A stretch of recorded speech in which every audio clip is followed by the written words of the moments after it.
Assalamualaikum warahmatullahi wabarakatuh. Salam guru penggerak, tergerak, bergerak, menggerakkan. Perkenalkan, saya Sri Ardawati, calon guru penggerak Angkatan 9 tahun 2023 dari SMA Negeri 3 Sumbawa Besar yang terletak di Kabupaten Sumbawa, Provinsi Nusa Tenggara Barat.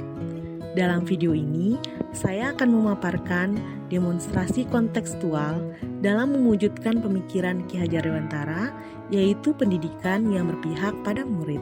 Menurut Ki Hajar Dewantara, tujuan pendidikan adalah menuntun segala kekuatan kodrat yang ada pada anak-anak, agar mereka dapat mencapai keselamatan dan kebahagiaan yang setinggi-tingginya, baik sebagai manusia maupun sebagai anggota masyarakat.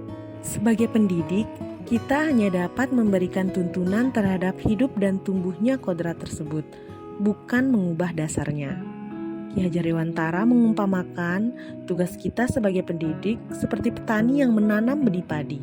Sebagai petani, kita hanya dapat menyiapkan tanah, mengairi, memupuk, dan membersihkan gulma untuk menjaga tanaman padi agar tumbuh secara optimal.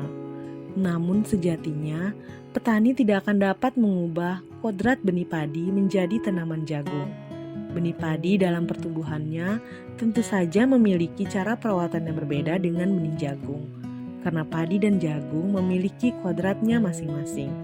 Demikian pula dengan anak didik kita, karena setiap anak lahir, hidup dan tumbuh dengan kodratnya masing-masing. Dalam menjalankan tugas kita sebagai pendidik, kita harus terus mengingat dan meresapi semboyan Ki Hajar Dewantara, yaitu yang pertama, Ingarsa Sung Tulada, yang artinya guru harus bisa memberikan contoh dan teladan kepada murid-muridnya. Yang kedua, Ing Madya Mangun Karsa, yang artinya guru harus bisa membangkitkan semangat dan kemauan dalam diri muridnya untuk terus belajar. Yang ketiga, Tuturi Handayani, yang artinya guru harus bisa memberikan motivasi dan arahan kepada muridnya. Dalam penyelenggaraan pendidikan yang berpihak pada murid, kita sebagai pendidik harus dapat mempertimbangkan kodrat alam dan kodrat zaman di mana anak hidup dan tumbuh.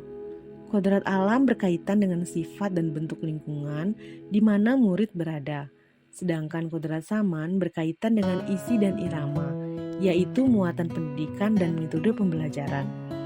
Ki Hajar Dewantara mengungkapkan, segala bentuk perubahan yang terjadi pada murid dihubungkan dengan kodrat keadaan, baik alam maupun zaman.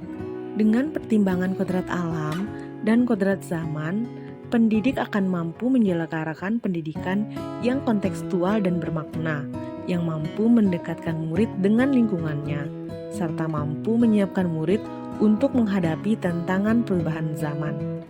Isi dan irama pendidikan bersifat sangat dinamis mengikuti perkembangan zaman. Hal ini ditandai dengan adanya perubahan. Prinsip perubahan tersebut harus dilaksanakan dengan asas trikon, yaitu kontinu, konvergen, dan konsentris. Untuk memfilter pengaruh-pengaruh negatif sebagai konsekuensi dari perubahan zaman adalah dengan menggunakan kearifan lokal dan sosial budaya di mana anak berada. Di Kabupaten Sumbawa tempat tinggal saya misalnya, di mana terdapat semboyan Sabalong sama Lewa, yang artinya membangun secara seimbang dan serasi. Keseimbangan ini meliputi pembangunan fisik material dan pembangunan mental spiritual. Dasar-dasar pemikiran Ki Hajar Dewantara telah diterapkan di SMA Negeri 3 Sumbawa Besar, seperti adanya program Sobat Semaniga, yaitu Sabtu Olahraga dan Budaya. Program Demos Semaniga berisi penampilan dari berbagai kegiatan ekstrakurikuler yang telah dilaksanakan dalam kurun waktu tertentu, dan program Lisa Buana, Lihat Sampah dan Buang pada Tempatnya, yang merupakan program rutin karena SMA Negeri 3 Sumbawa Besar adalah merupakan sekolah adiwiyata. Kegiatan-kegiatan tersebut membantu siswa untuk mengembangkan olah cipta, olah rasa, olah karsa, dan olahraga. Demikian pemaparan yang dapat saya sampaikan. Wassalamualaikum warahmatullahi wabarakatuh.